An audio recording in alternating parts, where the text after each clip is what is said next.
Everyone, আমি সহেলি। নিরজ সহেলি ভ্লগের নতুন একটি ভিডিওতে আপনাদের অনেক অনেক স্বাগত জানাই। আশা করছি আপনারা সকলেই ভালো আছেন, আমরাও খুব ভালো আছি। তো আজ তো 1 জানুয়ারি, মানে দেখতে দেখতে একটা বছর কেটে গেল, আর দেখতে দেখতে হয়তো এই বছরটাও কেটে যাবে। তো বছরের প্রথম দিন ভেবেছিলাম প্রথম থেকেই বেশ ভালোভাবে শুরু করব। যদিও অনেকটা দেরি করে উঠেছি, যেহেতু ছুটির দিন ছিল। ছুটির দিনগুলোতে আমরা একটুখানি বেলা করেই উঠি। তো সকাল সকাল উঠেছি বলতে 8:30 9টা তো বেজেই গিয়েছিল। তো প্রথমেই চলে গিয়েছিলাম চা করতে। আজ তো জল গরমের কোনো ব্যাপার ছিল না। তো চা করার পর তারপর আগের দিন যে কিনে এনেছিলাম যে এই ব্রাউনি ব্রেডটা, তো এই ব্রেড আর বাটার দিয়ে আমাদের সকালটা শুরু করে ফেললাম। আমরা সাধারণত নর্মাল ব্রেডটাই কিনে থাকি, বাড়িতেও যখন কেনা হয় তখনও কিন্তু নর্মাল ব্রেডটাই থাকে, কিন্তু এখানে তো সুপার মার্কেটে কিনেছিলাম আগের দিন, তো সেখানে এই ব্রাউন ব্রেডটাই ছিল। আর সবথেকে বেশি ভালো লাগে এটা, যে এটা না কোট করা ছিল ওটস দিয়ে, যেটা মানে বেশি টেস্টি লাগছিল। যেদিন আমি একটু সময় নিয়ে কাজ করি সেদিন কিন্তু আমি ব্রেডগুলো এরকমভাবে তাওয়াতেই উল্টোপাল্টে সেঁকে নিই, অনেকক্ষণ ধরে সেঁকে নিই, যাতে আরও বেশি ভালোভাবে টেস্টটা লাগে। কিন্তু যেদিন খুব তাড়াহুড়ো থাকে সেদিন আর এগুলো বের করি না, তখনও সেই যেগুলো দিয়ে রুটি সেঁকা হয় সেই তাওয়াটা দিয়ে, তাওয়া ঠিক বলে না, ওটাকে কি বলে আমার ঠিক মনে নেই, ওটা দিয়েই চটজলদি করে নিই। কিন্তু ডিরেক্ট আগুনে দেওয়াটা উচিত নয়, সবসময় তাওয়াতে দিয়েই শেখাটা উচিত, যাতে ডিরেক্ট আগুনটা না পায়। যাই হোক, তো এখানে আমার সমস্ত কিছু রেডি হয়ে গেছে। আর এতটা বাটার নিয়েছে নিরয়, আমি আগের দিন খেয়াল করিনি যে কী বাটার নিচ্ছিল ও, যদিও সুপার মার্কেটে এর থেকে ছোটো বাটার পাওয়া যায় না সেভাবে। তো যাই হোক, কী আর করা যাবে, এই বড় বাটারটাই নিয়ে এসেছে। আমাদের তো আর এখানে ফ্রিজ আনা নেই যে ফ্রিজে রেখে দেবো, এটা তাড়াতাড়ি শেষ করতে হবে, নয়তো নষ্ট হয়ে যাবে।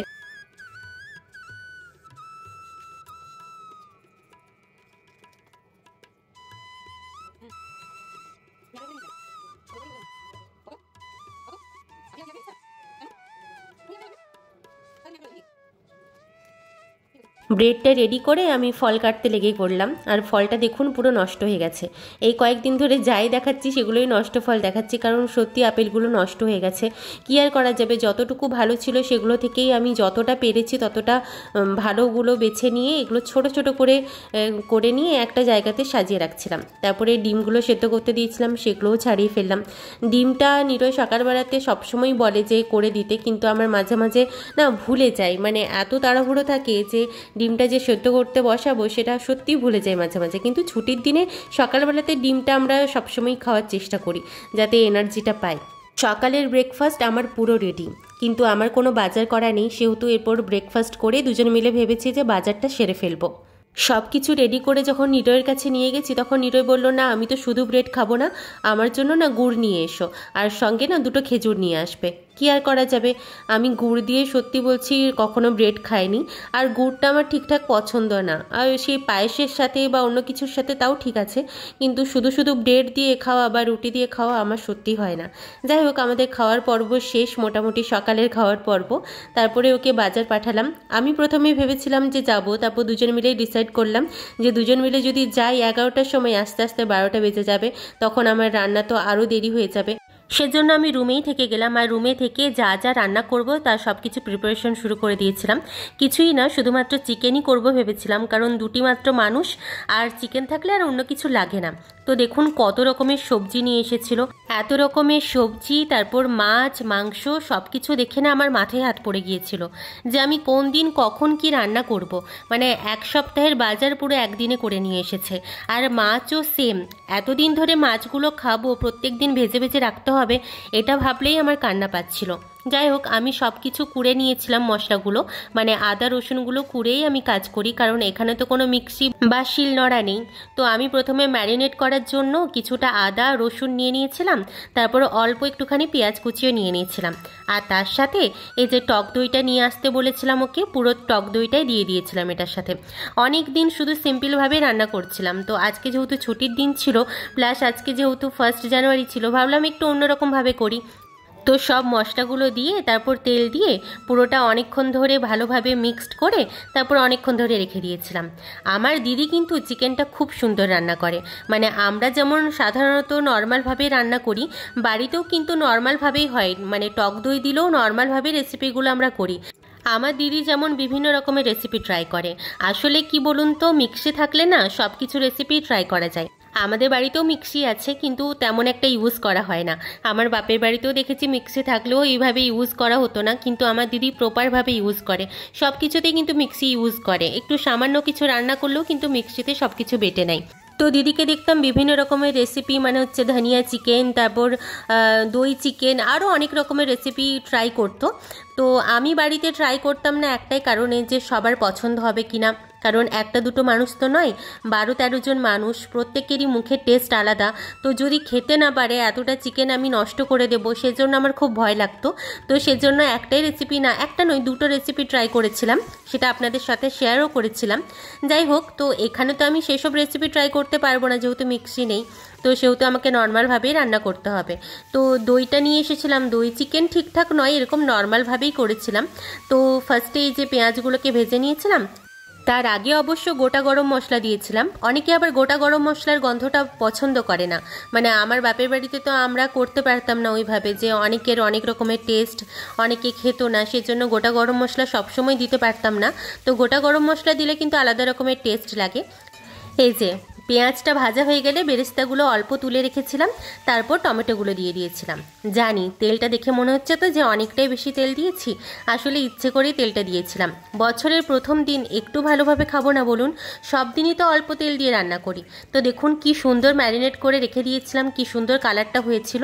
তারপর পুরোটা দিয়ে দিলাম, আর একসাথে এইভাবে সব কিছু মিক্সড করে রাখলে না টাইমটা অনেকটা কম লাগে। মাছটা তো এত কষ্টে ধুয়েছি কি বলবো, একটাও আঁশ ছাড়িয়ে রাখেনি, এত শক্ত আঁশগুলো ছিল, আমার তো পুরো নখই ব্যথা হয়ে গিয়েছিল। মাছটা ধুয়ে অল্প নুন আর হলুদ মাখিয়ে রেখেছিলাম। যেহেতু আমার কাছে একটাই করা ছিল, সেহেতু আমার এটা ওয়েট করতে হয়েছিল, যেহেতু চিকেনটা ফার্স্টেই বসিয়ে দিয়েছিলাম। আর আমাদের আজকে আর কিচ্ছু ছিল না, শুধু চিকেন কষা আর ভাত ছিল। আমি বেগুন ভাজা করব বলেছিলাম, কিন্তু ও কোনো কিছুই খেতে চাইলো না। ঠিকই আছে, আমারও অনেকটাই দেরি হয়ে গিয়েছিল চিকেনটা রান্না করতে। তো এখানে ধনেপাতা দিয়ে দিলাম। অনেকে আবার লাস্টে ধনেপাতা দেয়, মানে যখন জল দিয়ে দেয় তারপর ধনেপাতা দেয়, কিন্তু আমি এখানে যখন কষছিলাম তখনই ধনেপাতাটা দিয়ে দিয়েছিলাম, কারণ এটার আলাদা রকমের টেস্ট একটা লাগে। আর অল্প একটুখানি ক্যাপসিকাম ফার্স্টে দিয়ে দিয়েছিলাম, তারপর গরম মশলা দিয়েছিলাম, তার একটু পরে আবার বড় বড় ক্যাপসিকামগুলো দিয়েছিলাম, যাতে একটু গোটা গোটা থাকে।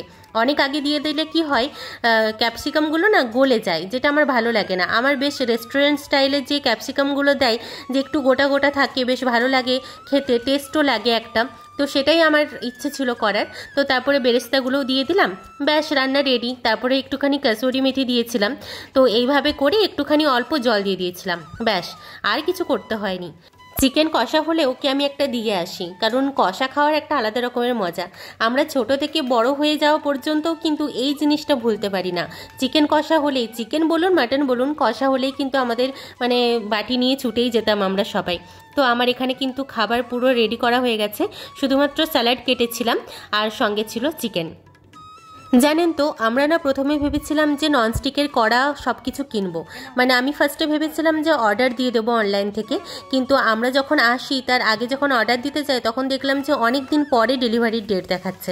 তো আসার সঙ্গে সঙ্গে তো আমাদের রান্না করতে হতো, সেজন্য নিরই এখানে সামনের কোনো একটা দোকান থেকেই এমনি কড়াই নিয়ে নিয়েছিল। তো এখানে যেহেতু দুটো মানুষই থাকবো, সেজন্য 2-3টে কড়ার আর দরকার ছিল না, সেহেতু একটা কড়াই এখানে রেখে দিয়েছি। তবে আমি ভাবছি ভবিষ্যতে একটা আমি ননস্টিকের কড়া রাখবো, কারণ সত্যি ভীষণ সুবিধে হয়। দুটো যেহেতু গ্যাস রয়েছে, সেহেতু সঙ্গে সঙ্গে বসিয়ে দেওয়া যাবে আরেকটা কিছু। আর এটাতে হলে কি হয়, একটা কিছু রান্না করার পর তারপর আরেকটা রান্না করতে হয়, একটা গ্যাস সম্পূর্ণ পড়েই থাকে। সেহেতু এই যে দেরি হচ্ছে, যেমন আমাকে খেয়ে দিয়ে তারপরেই মাছগুলো ভাজতে হয়েছিল, এতগুলো মাছ ছিল, সেগুলো তো টাইম লাগবে বলুন। সঙ্গে আবার মাছের তেলও নিয়ে এসেছিল। দিদির কাছে শেখা একটা মাছের তেল দিয়ে একটা রেসিপি বানাবো, অবশ্যই আপনাদের সবার সাথে শেয়ার করব। তো দেখতে দেখতে সন্ধে হয়ে গেল, আর আমরা তো সারাটা দিন বাড়িতেই কাটিয়ে দিলাম। অন্য দিন ভেবেছিলাম যে এই দিনটা আমরা বেরোবো কোথাও, কিন্তু 2 দিন পর ছুটি ছিল, আর আগের দিন আমরা এত ঘুরেছি, এত টায়ার্ড হয়ে গেছিলাম, ভাবলাম আজকে আর কোথাও যাবো না। এমনিতেও তো নিরয় রেস্ট পায় না, তো সেজন্য ভাবলাম যে আজকে সারাদিন এখানেই থাকবো। সকালের কিছু ব্রেড রেখে দিয়েছিলাম, সেটা দিয়ে বিকেলের জলখাবারটা খাওয়া হয়ে গেল। যাই হোক, আমরা তারপর দুজন মিলে একটুখানি কাজে বসে পড়েছিলাম। কী কাজ আমরা এখন বলবো না, যদি কখনো সাকসেসফুল হই তখন অবশ্যই শেয়ার করব। তো দেখুন, এখানে আমি আবার চলে এসেছি রান্নাঘরে, সব কিছু ধুয়ে টুয়ে এইভাবেই রেখে দিয়েছিলাম। তো এগুলো আগে একটুখানি গুছিয়ে নিয়ে এই জায়গাটা একটু ফাঁকা করে নিই, তারপর আমি আবার রান্না করা শুরু করব। আর রান্নাতে আজকে আছে লুচি। আগেরবার কীরকম লুচি করেছিলাম মনে আছে তো? এবারে তো ভয় লাগছিল অবশ্যই, তবে লুচিটা দেখেই বুঝতে পারছেন একটুখানি সফট মাখা হয়ে গেছিলো। আমি কি করব বুঝতে পারছি না, ঠিকঠাকভাবে শেপও নিয়ে আসতে পারছি না, আবার যে আরও বেশি করে মাখবো সেটাও পারছি না, ভয় লাগছে, অনেকগুলো হয়ে গেছে। তো যাই হোক ভাবলাম যে ঠিক আছে, কি আছে, দুজনেই তো খাবো, অসুবিধের কিছু নেই। আমি তো এই প্রথম প্রথম শিখছি, তো যতই ভুল হোক না কেন আশা করছি আপনারা কিছু মনে করবেন না।